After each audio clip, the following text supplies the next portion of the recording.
በሀገር ውስጥም ከሀገር ውጭም ያላችሁት ኢትዮጵያውያንና ኢትዮጵያውያት በሙሉ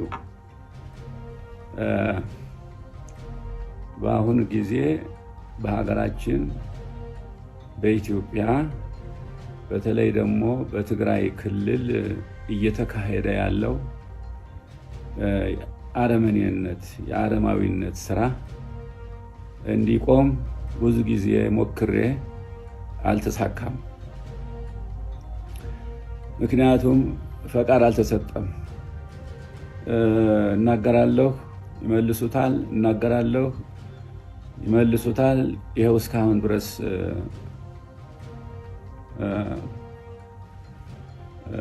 ምንም አይነት ፈቃድ አልተገኘም እና ሁላችሁም ወገኖቻችን ማወቅ ያለባችሁ እዚህ ያለውን ችግር የኔን ችግር የማውቀው እኔ ነኝ እና አሁን በኢትዮጵያ ወይም ደግሞ በተለይ በትግራይ ክፍለ ሀገር በተለይ እየተካሄደ ያለው የአረማዊነት ስራ ብዙ ጊዜ ሞክሬያለሁ ለመቃወም፣ ግን ስላልተፈቀደ ወይም ወደ አየር ለመውጣት ስላልተፈቀደ እየታፈነ እየቀረ ነው እስካሁን ድረስ ያለሁትና አሁን ያው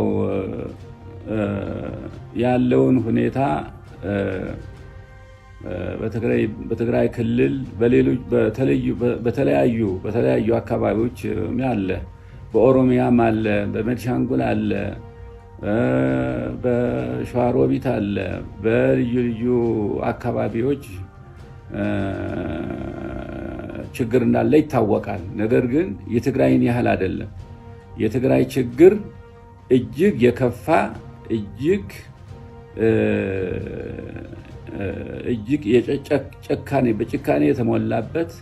በጭካኔ የተሞላበት የአረመኔያዊነት ስራ እየተሰራ እንደሆነ እንኳን እኔ ዓለም አውቆታል። አሁን ዓለም አውቆታልና አሁን ልናገር ብዬ አሁን በሚያዝያ 7 ያደረግኩት ኢንተርቪው ሚያዝያ 7 2013 ማለት ነው ያደረግኩት ኢንተርቪው አሁን ታግደዋል እና አሁን ምንድነው ይህ አሁን እየተደረገ ያለው የህዝብ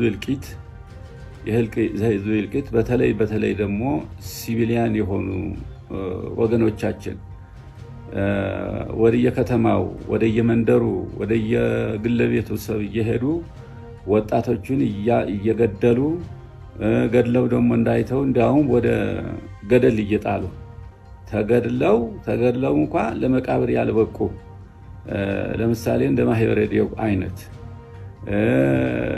አሁን እስካሁን ድረስ እልቂቱ 5 ወር አሁን 6ኛ ወራችን ነው።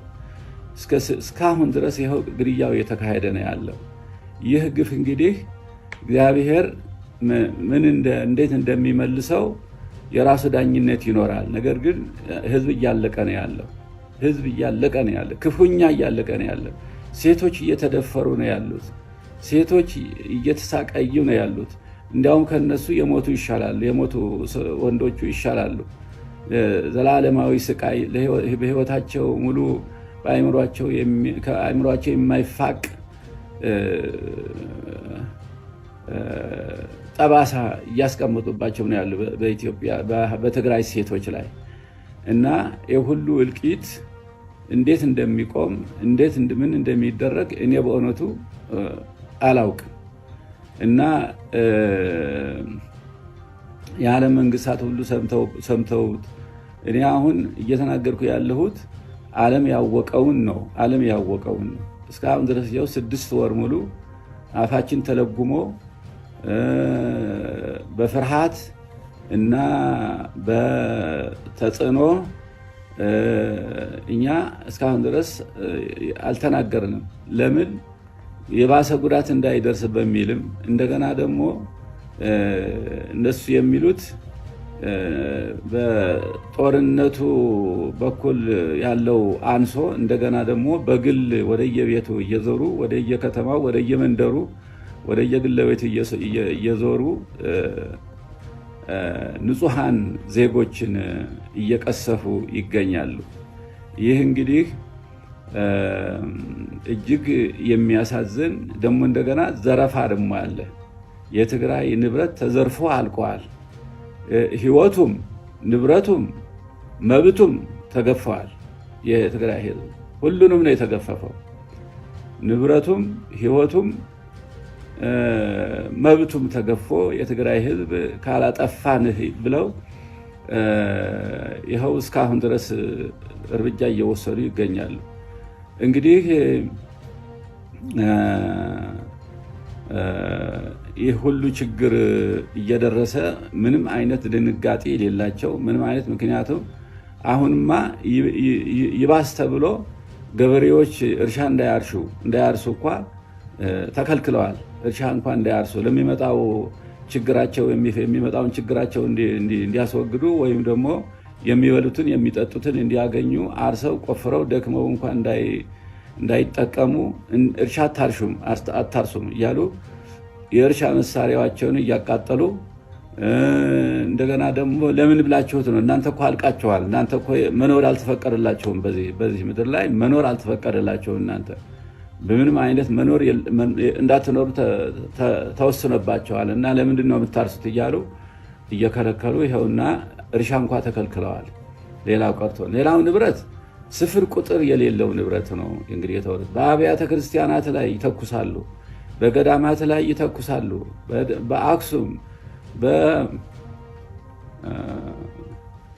በደብረ ዳሞ በአክሱም ወደ ደብረ ዳሞ የተተኮሱት መድፎች መቼም እጅግ የሚያስደነግጥ ነው። የመነኮሳቱ ቤት ፈርሰዋል። አንድ አባትም ተገድለዋል። አክሱም ጽዮን ያለቀው ንብረታቸውን ለመጠበቅ ወይም ደግሞ ላለማስነካት ወይም ላለማስወረር እየጠበቁ ያሉትን በመደዳ ገድለዋቸው ረግፈው ቀርተዋል። እንደ ቅጠል ረግፈው ቀርተዋል። አሁን በዓለም ሚዲያዎች እየተነገረ ነው ያለው። በዓለም ሚዲያዎች እየተነገረ ያለውን እኛ እንዳንናገር ተከልክለናል። ስለዚህ ይሄ ጉዳይ በእውነቱ የዓለም መንግስታት ቶሎ ብለው እርዳታ ቢያደርጉ ቶሎ ብለው ወሳኝ የሆነ ይህንን ግድያ የሚገታ የነፃ እርምጃ ነፃ ግድያ ነፃ የሰው ህይወትን ማጥፋት እየገደሉ ነው ያሉት እንደዚህ ሰዎች እና ይህንን በእውነቱ የሚቀርበት መንገድ እንኳን የሚታገድበት መንገድ እንኳን ቢፈጠር አብያተ ክርስቲያናት ገዳማት ተመተዋል። የዋልድባ መነኮሳት እድሜ ልካቸውን ከኖሩበት ገዳም ተባረው ይኸው ተበትነው ቀርተዋል። ሽማግሌዎቹ መንገድ ላይ ተጥለዋል። ጉልበት ያላቸው ሸሽተዋል። እነሱ ግን ጉልበት የሌላቸው ግን መንገድ ላይ ተጥለው ቀርተዋል። ሽማግሌዎቹ፣ ህመምተኞቹ እንዲህ አይነት ጉድ እንዲህ አይነት ግፍ ተደርጎ ተሰምቶ አይታወቅም። እጅግ አስቀያሚ ነው። በተለይ የሴቶች መደፈር በጣም የረከሰ በጣም የቆሸሸ በጣም ነውር የጸያፍ እየተሰራ ነው ያለው። እንዲህ አይነት ድፍረት እንዲህ አይነት ቆሻሻ የሆነ ስራ መስራት በእውነቱ ይገባል ወይ? እግዚአብሔርን ሳይፍሩ ይህን የሚሰሩ ሰዎች እግዚአብሔርን ሳይፍሩ እንደው ሰው ምን ይለናል እንኳ አይሉም ወይ? ምን አይነት ፍጥረቶች እንደሆኑ እኔ በእውነቱ አዝናለሁ።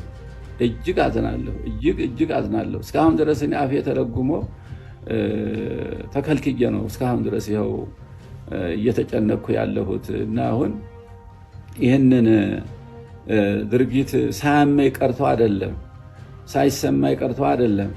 እኔ በውጭ ሀገር እድል ባገኝ ኑሮ እዛ እንደ ልቤ መናገር ይችላለሁ እንደናንተ እንደምታደርጉት። ነገር ግን እዚህ ውስጥ ያለው ችግር ግን ላልፈው አልቻልኩም። ያዘጋጀሁትን ዝግጅት ሁሉ በየጊዜው እየታገደ ያው እስካሁን ድረስ በስቃይ እኖራለሁኝ እና ይህን የዓለም መንግስታት ቶሎ ብለው ይህን ነገር እንዲቆም ለማድረግ የሚቻልበትን መንገድ ቢሞክሩ። አብያተ ክርስቲያናት መቼስ በነ ደብረ ዳሞ እና አክሱም ብቻ አይደለም፣ በነ አሲምባ የነበረው የባሕታዊ ዘወንጌል ቤተክርስቲያን አዲስ ቤተክርስቲያን ተመተዋል። እነ ማርያም ደንገላት እዛ ማርያም ደንገላት ላይ ያለቁት ሰዎች ጸሎት ላይ ኑሮ ጸሎታቸውን ጨርሰው ሲወጡ በአውደ ምሕረት ነው ያረግፈዋቸው እንደ ቅጠል። ይሄ በእውነት ምን አሁን በየአካባቢ ይሄ መከራ ያልደረሰበት አካባቢ የለም። ሁሉም ተመተዋል፣ ሁሉም ተደብድበዋል። ሁሉም እንደው ከምድር ገጽ እናንተ ከምድር ገጽ ካልጠፋችሁ እንቅልፋን አንተኛም ብለው ትግሮች ካልጠፉ እንቅልፍ አናገኝም ብለው ይህን ሁሉ እያደረጉ ይገኛሉ። እና ይሄ ጉዳይ የዓለም ሕዝብ በይበልጥ እንዲያውቀውና አስቸኳይ እርዳታ እንዲያደርግ፣ አስቸኳይ እርምጃ እንዲወስድ፣ አስቸኳይ የሆነ ተግባር እንዲፈጽም ነው እኔ የምማጸነው። የዓለም አብያተ ክርስቲያናት በሙሉ ይህንን ጉዳይ ሰምተው ይህንን ጉዳይ አይተው የበኩላቸውን ድጋፍ እንዲያደርጉ፣ የበኩላቸውን እገዛ እንዲያደርጉ፣ ድምፅ መስጠት ራሱ ይህንን ድርጊት ተደርጎ የማይታወቅ በዓለም ተሰምቶ የማይታወቅ ስራ እኮ እየተሰራ ነው ያለው። በአፋችን እንኳን ለመናገር የማንደፍረው ጸያፍ እኮ እየተሰራ ነው ያለው በትግራይ ሕዝብ ላይ እና ይሄን ጉዳይ እኔ በእኔ በኩል እንግዲህ ይሄ መልእክት ከደረሳችሁ ይህን የኔውን ችግርም ልታውቁልኝ ትችላላችሁ። እኔ ያረፍኩበት ጊዜ የለም። ህሊናዬ እንደታወከ ነው።